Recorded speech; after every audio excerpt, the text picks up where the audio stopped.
The Sarasota County Commission has a tremendous amount of power, and a good many residents don't like the way some commissioners wield it. Turns out some of those commissioners are up for re-election, and ABC 7's Jess Dowdrick has the story. Jess. Alan, right now voters can choose candidates for all 5 seats. It doesn't matter what district you live in, but a large group in the community wants to see that changed. Back in the 70s, Walter Gilbert ran for Sarasota City Commission and lost. He ran again and again and lost. It became pretty much obvious that it wasn't going to happen simply because of numbers. The black population at that time was maybe 3% of the total city population. Back then, voting for city commissioners worked the way that voting for Sarasota County commissioners does now.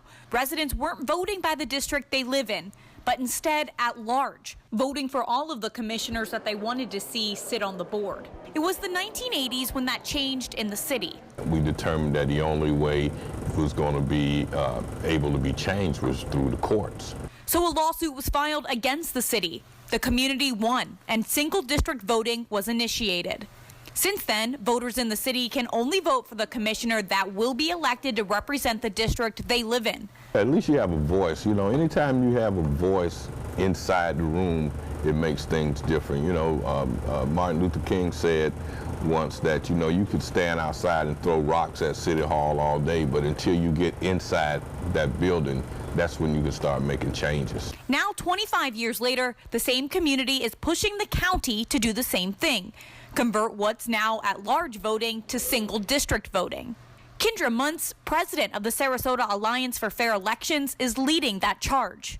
County commissioners are elected county-wide, which means they have to live in the district. There are 5 districts. They have to live in the district, but they have to campaign across the county from the airport to Northport. Okay, and it costs a lot of money. Basically, so it kind of limits who can run or succeed.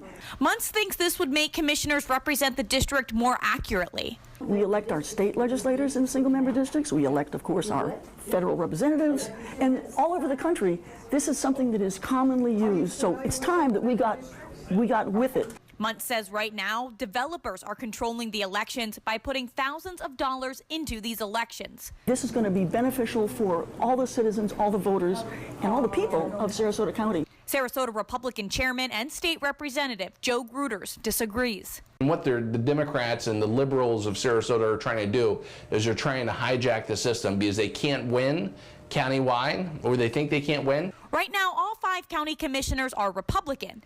Gruters cites that Democrats have been elected to the county commission in the past.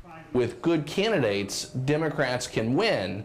However, they want to take a shortcut and say, we don't like the way the game is played. It's going to limit the opportunities you have as a voter of Sarasota County to choose your elected representatives. You're going to go, right now, you could pick 5 county commissioners, and if this passes, you'll only be able to vote for 1 county commissioner. Voters will likely see this issue on the ballot in November. However, first there is a public hearing in front of county commissioners on the issue. That's scheduled for August 29th. Jess, thank you.